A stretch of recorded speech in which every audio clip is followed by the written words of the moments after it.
ಉದ್ಯೋಗ ಯಾವ ರೀತಿ ಕೊಡಬೇಕು, ಏನು ಮಾಡಬೇಕು, ಈಗ ಹೊಸ ಮಾದರಿಗೆ ಇಂಡಸ್ಟ್ರಿಗೆ ಸಂಬಂಧಪಟ್ಟಂತೆ ಏನೇನು ಮಾಡಬೇಕು ಅಂತೇಳಿ ವ್ಯಾಪಕವಾಗಿ ಚರ್ಚೆ ಮಾಡಿದ್ದೇವೆ. ನಮ್ಮ ಇಂಡಸ್ಟ್ರೀಸ್ ಮಿನಿಸ್ಟ್ರು, ನಮ್ಮ skill development minister, labour minister, youth minister, ITBT minister ಮತ್ತು major education minister, home minister ಎಲ್ಲ ಕೂಡ ಅನೇಕ ಸಲಹೆಗಳನ್ನು ಕೊಟ್ಟಿದ್ದಾರೆ. ಈಗ ಇಂಡಸ್ಟ್ರಿಗೆ ತಕ್ಕಂತೆ ನಾವು ತಯಾರು ಮಾಡಬೇಕು ನಮ್ಮ ಹುಡುಗರುಗಳನ್ನ ಅಂತೇಳಿ ಅನೇಕ ಸಲಹೆ ಬಂದಿದೆ. ಈ ಹಿನ್ನೆಲೆಯಲ್ಲಿ ಒಂದು ಸಬ್ ಕಮಿಟಿ, ಒಂದು ಟೀಮ್ ಕೂಡ ನಮ್ಮ ಎಲ್ಲ ಸೀನಿಯರ್ ಲೀಡರ್ಸ್ ಜೊತೆಲಿ ಒಂದು ಟೀಮ್ ಕೂಡ ಇವತ್ತು ಫಾರ್ಮ್ ಆಗ್ತದೆ ಮಿನಿಸ್ಟರ್ ಜೊತೆಲಿ. ಅವರು ಪ್ರಿಪರೇಷನ್ ಮಾಡ್ತಾರೆ, ಇಂಡಸ್ಟ್ರೀಸ್ ಕ್ಯಾಪ್ಟನ್ಸ್ ಹತ್ರ ಎಲ್ಲ ಮಾತಾಡ್ತಾರೆ.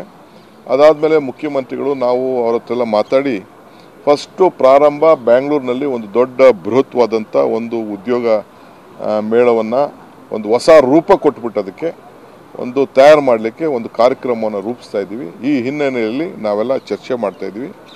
ಸೊ ಅದಕ್ಕೆಲ್ಲ ಯಾವ ರೀತಿ ನಮ್ಮ ಮಕ್ಕಳು ಕೂಡ ಯಾವ ರೀತಿ ನಾವು ತಯಾರು ಮಾಡಬೇಕು, ಇಲ್ಲೇ ಆಗಲಿ ಹೊರಗಡೆ ಆಗಲಿ ನಾವು ಯಾವ ರೀತಿ ವಿಶೇಷವಾಗಿ ಗ್ರಾಮೀಣ ಪ್ರದೇಶದ ಮಕ್ಕಳಿಗೆ ಹೆಚ್ಚಿಗೆ ಒತ್ತನ್ನು ಯಾವ ರೀತಿ ನಾವು ಕೊಡಬೇಕು, ಮತ್ತು ಎಲ್ಲ ಇಂಡಸ್ಟ್ರಿ ಕೂಡ, ಹೋಟೆಲ್ ಇಂಡಸ್ಟ್ರಿ ಇರ್ಬೋದು, hospital industry, manufacture industry, ITBT ಎಲ್ಲ ಇಂಡಸ್ಟ್ರಿಯಲ್ಲಿ ಕೂಡ ಇದು ಸೇರಬೇಕು.